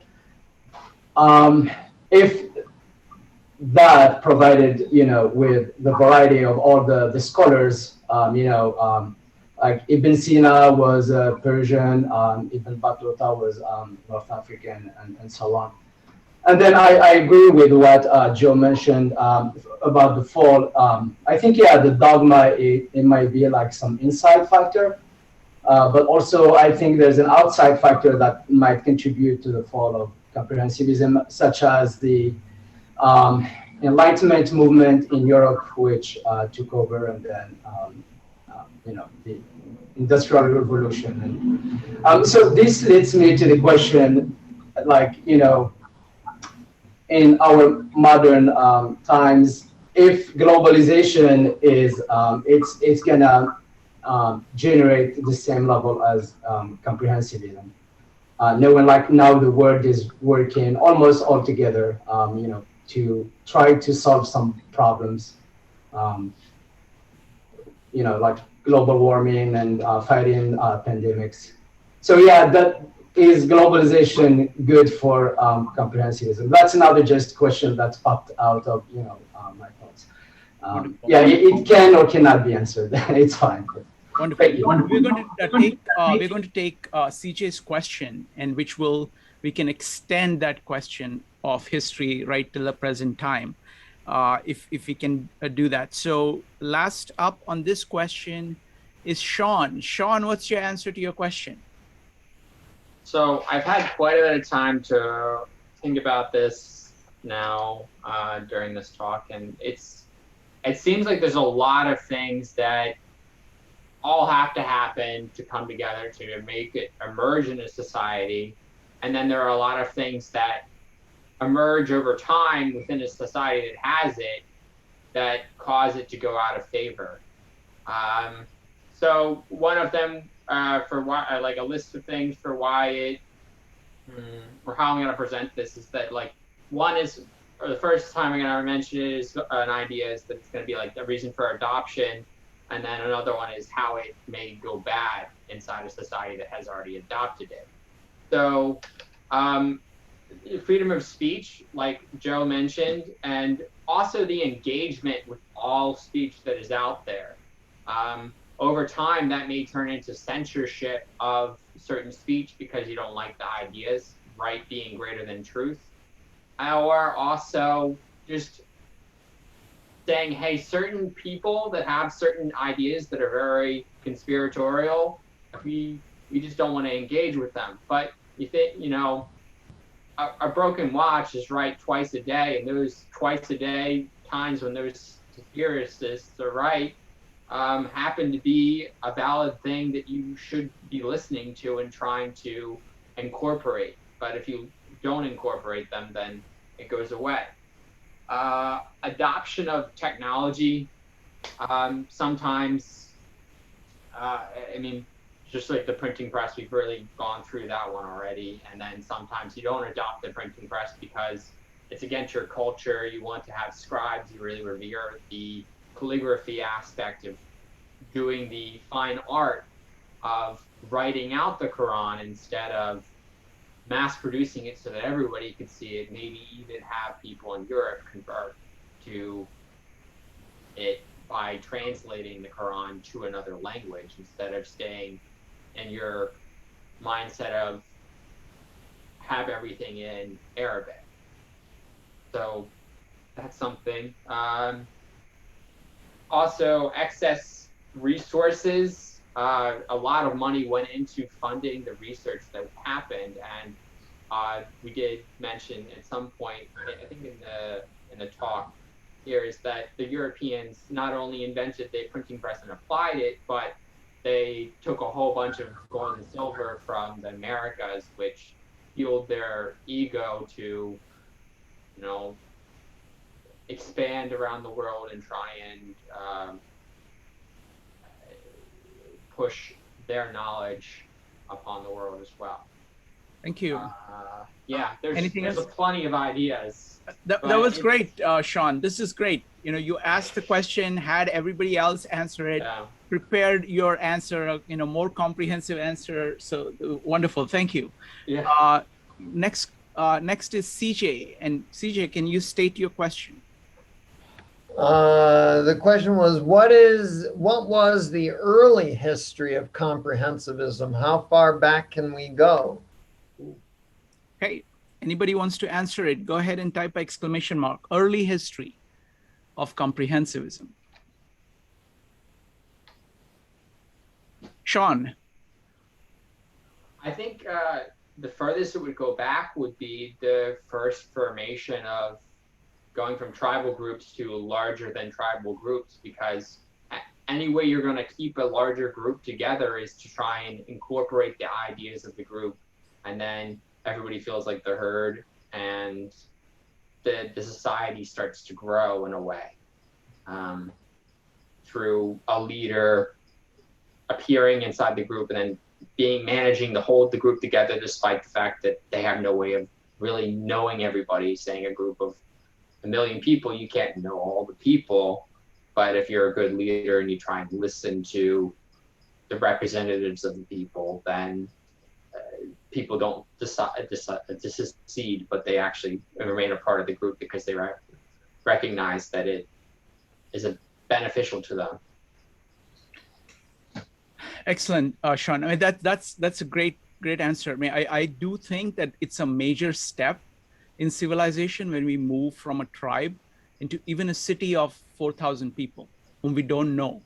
Like, because what happens in a tribe is that you actually perceptually know everything. And you kind of, the context is relatively small and relatively constant. And everybody that you interact with, you've lived with for all your life. That is very different from a city of even a very modest size of like Çatalhöyük, where you have like 5,000 odd people, because there are people whom you do not know.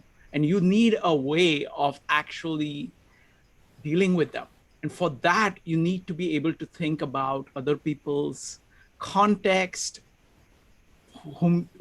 people's context who you do not know, and come up with something which is kind of more universal. So you, by necessity, at least some people in that city need to be thinking at a level much larger, much larger, and connecting up many, many different factors and way in which they interact with each other on an explicit basis than was necessary to actually successfully function in a small tribe that you spend all your life in. So that was a great point. Next up is Hugo, followed by Joe. Yeah, about the question, how far back? I think it goes all the way back to the apparition of language, as language was a tool to establish communities and and that was what you know previously discussed by Sean, when aggregating people together like these two tribes and cities. Yeah, excellent point. Again, this point on language, we've spent a lot of time on. It's the transition between orality and literacy, where people start, when you can actually take something that is going on in here and externalize it, put it out there. That allows you, that external memory allows you to process a much larger range of things just within yourself. And when you combine that with the fact that other people can also look at what you've done, read what you've done, give you comments on it, the ability of processing kind of goes through the roof. So I think writing is a very crucial part of it as well. Joe. Yeah, I mean, essentially that was exactly what I was going to say. Whenever the written language was actually had come into effect, which was in Mesopotamia at some point, I guess you would say. So, I mean, I think that that's critical, because then you can start to learn from previous mistakes. You can start to understand, you can start to establish patterns within that process as well. And, you can start to understand things like, whether it be the weather or whatever it may be, things that allow you to then agriculture can actually flourish and things along those lines, and people can have some time to actually contemplate things. And the more time they have their ability to contemplate, I think that's where comprehensivism is really kind of born. Yeah, excellent. Again, just a small comment on this. All of these factors happen at the same time. Kind of cities, writing, agriculture and resulting leisure, long distance trade, accounting, monuments, just a whole constellation of things kind of come together, and they kind of feed off each other and kind of require each other. And that makes possible kind of a much wider engagement with life as such, and many more aspects of life. And ability to learn a lot more from each other. Next up is Madeline, followed by Vanessa. Madeline, what do you think? Well, I'm happy to see you picked up my comment in chat about whether comprehensivism could exist in an oral culture. I think the answer is clearly no. Not that people were incapable of thinking that way, and not that they were doing it, but it was never recorded. It's that the information wasn't externalized for comparison, and also that it wasn't, it couldn't be transported from culture to culture in the way that it can be with writing. Wonderful, thank you. Next up is Vanessa. Vanessa, what do you think about early stage of comprehensivism? Well, I would say maybe at least informally, the first 3 or 4, when you had the creation of the tribes and the social structure, usually there was maybe a specialist. I'm thinking of the Native Americans, even though they're not that far back. You had the medicine man or the elders that maybe had specific knowledge in an area. And maybe more formal would be when you're looking for advancement versus just survival. And that may be when the refined ignorance and that the mistake that CJ mentioned, where you're not just looking to survive, but maybe advance, maybe even take over and eliminate, or maybe not eliminate, but one up the tribe next door, so to speak. Thank you. Let's see. CJ, what do you think? Well, thinking about it from a human perspective, I think what does it take to sort of start with a blank slate? As I'm blanking on the first philosopher, the first scientist in the Greek tradition. Thales? Thales? No, I was thinking someone else. Thales of Miletus, that's it. Okay.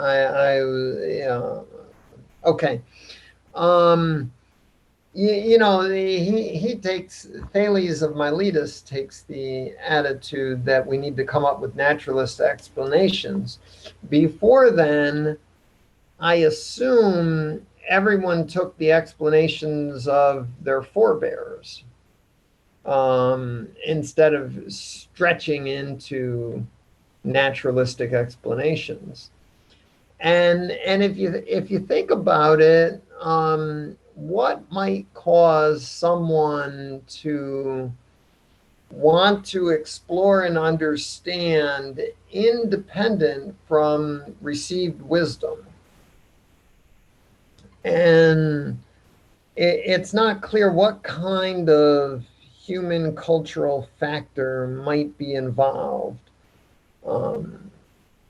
David Graeber, in his book Debt, the First 5,000 Years, suggests that what really causes people to think about fundamental issues is the introduction of money, because that was the first time where you could buy and sell people. And that, once you become a slave, or your friends become slaves and your family members become slaves, that's when you really start thinking about, the received wisdom I had from my parents might not be good enough. I need to think on some new independent basis. So that would be one speculation.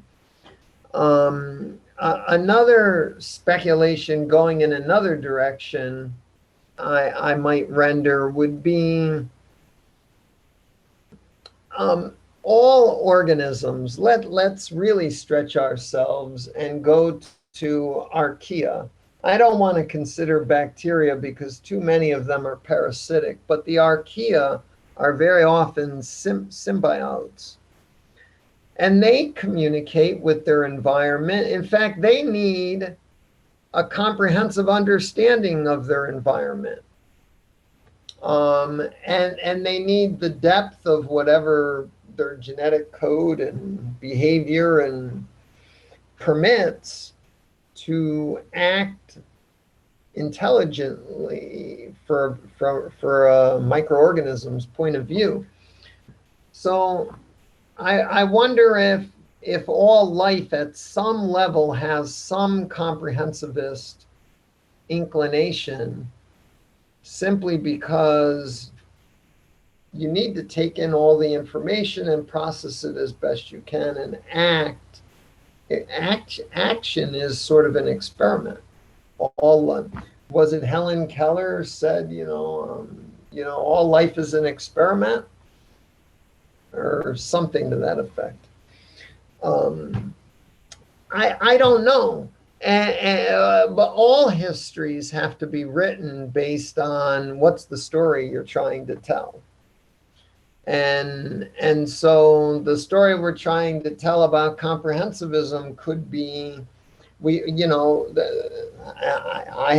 don't know if no one's written that story yet. I mean, I don't believe, I haven't seen the book. So it's speculative. It's a PhD thesis. It's a thesis for your first book, your latest book. What I wanted to do with this topic was to lay out some Islamic history that provides important context for understanding Dante. Many of us are reading Dante's Comedìa this year, and I wanted to get the Islamic tradition, which strongly influenced the early Middle Ages in Europe. I talked tonight about the translation movement in the Islamic Empire. In the 1100s, there was this big movement mostly in Spain, to start translating everything into Latin. And that's the Latin translation movement of Europe. And it was those Latin translations that gave Dante his copy of Ovid's Metamorphoses. And so, but why did the Latin translation movement of the 1100s happen? Well, the Islamic Empire's translation movement, starting around 750, played in. That translation movement created such an affluent society, such a, the Europeans, they didn't like Islam, but they respected it. It was more powerful than they were through the 1600s. So this is an important history that I didn't learn when I was in school.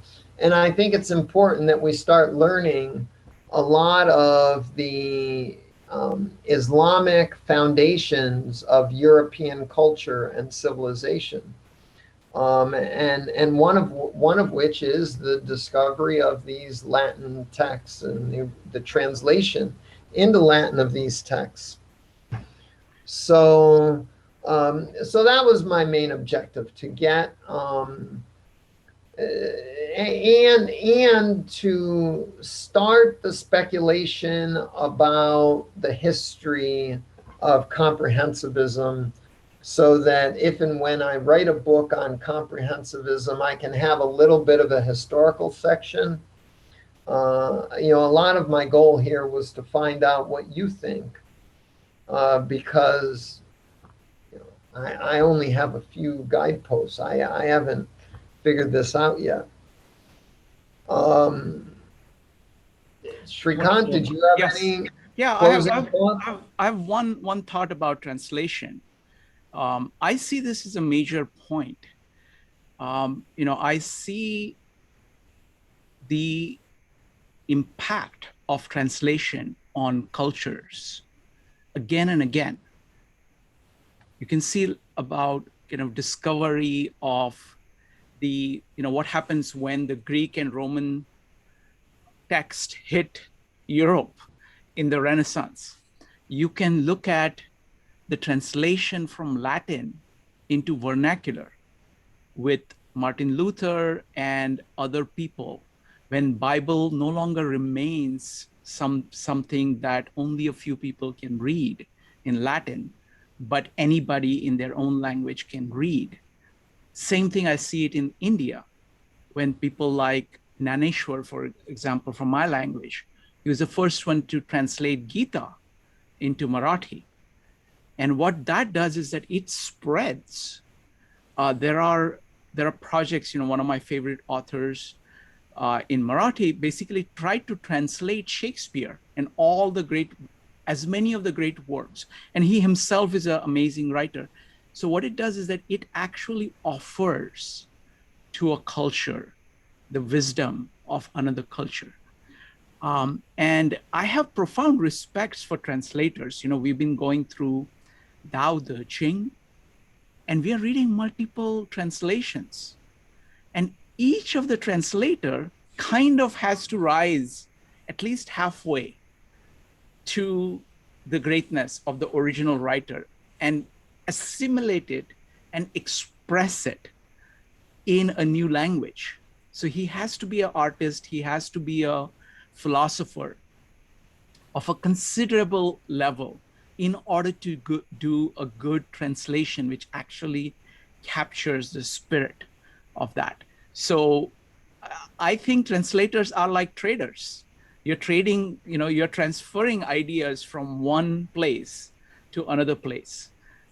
In some ways, a great historian is a translator. He's trying to make another time which you don't know much about apparent to you. So I think translation is a very, very powerful idea. And I'm just delighted that, you focused on it. I think Patricia has a comment. Patricia, go ahead. And then we will do, closing thoughts for CJ. Patricia.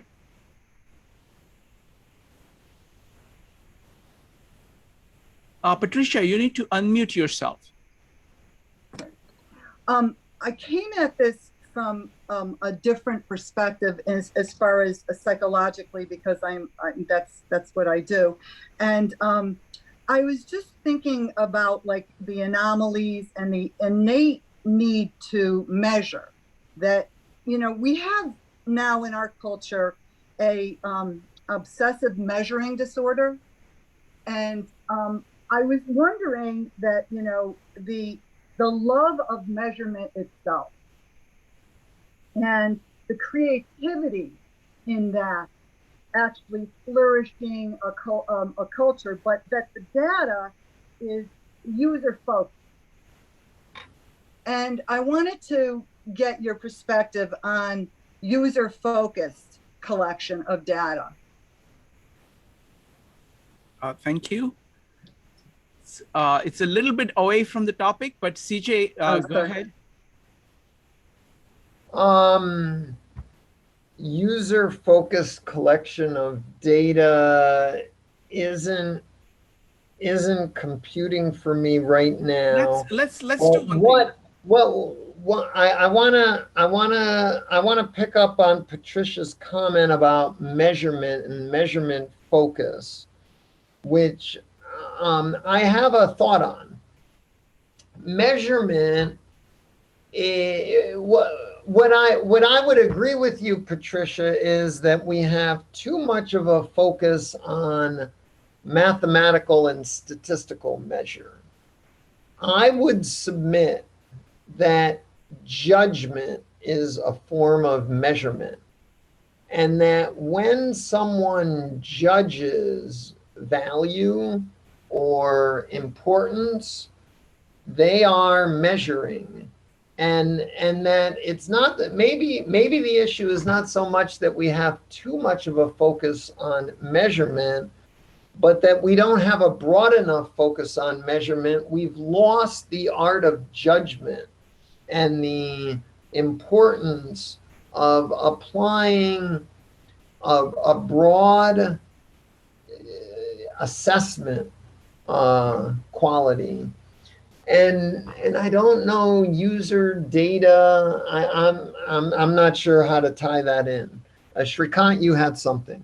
Yeah, I just want to make one comment about, you know, just follow up with what you said about that there is a continuum between judging and measuring.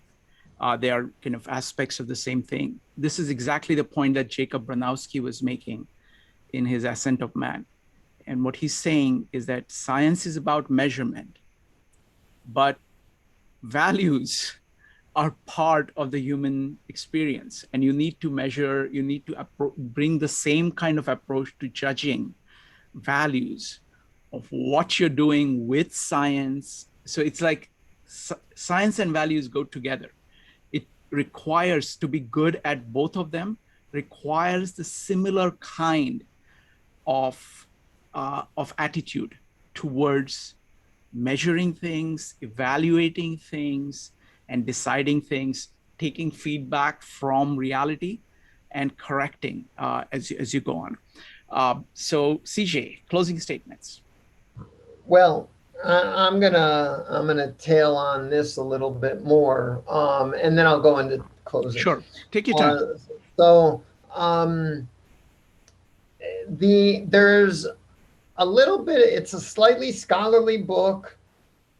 I think it's fairly accessible. It's a pretty good book, but it is a little bit scholarly, called Objectivity by Lorraine Daston and Peter Gallison. The book is called Objectivity. And I think we're talking measurement and judgment and values. That was the key issue. And I've talked in this presentation extensively. I structure it as epistemic virtues. I got the phrase epistemic virtues from this book, Lorraine Daston, Peter Gallison, on Objectivity.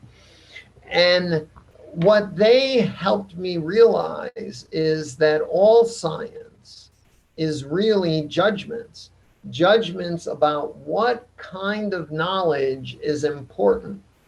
And right now, and Patricia's right about this. Right now, we have this obsession with statistical data analysis as sort of like the only epistemic virtue.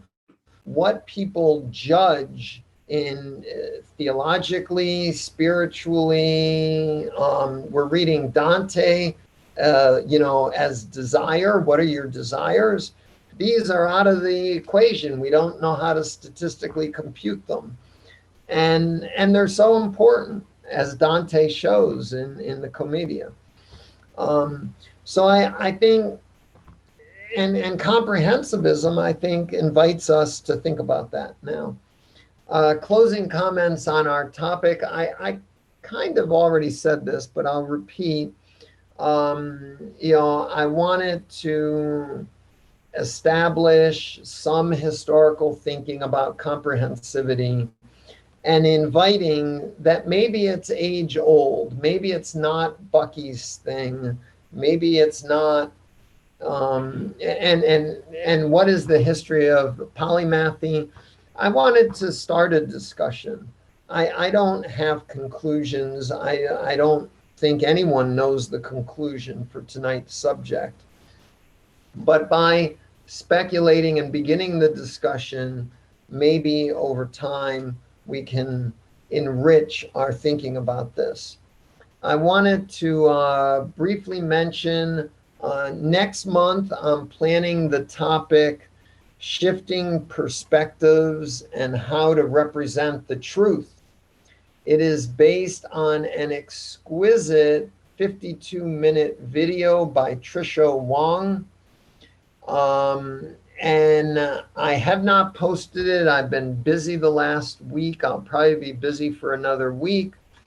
But Shrikant and I will get a draft event description in a week or two, and then I'll write an essay in early August that will help us explore shifting perspectives and how to represent the truth. That's a draft title. I might even change the title. Wonderful. Well, folks, thank you very much. And CJ, it's always, this series is working very well, CJ. So thank you so much. And good night, everybody. Really appreciate all your comments. Thank you. Good night. Thank you.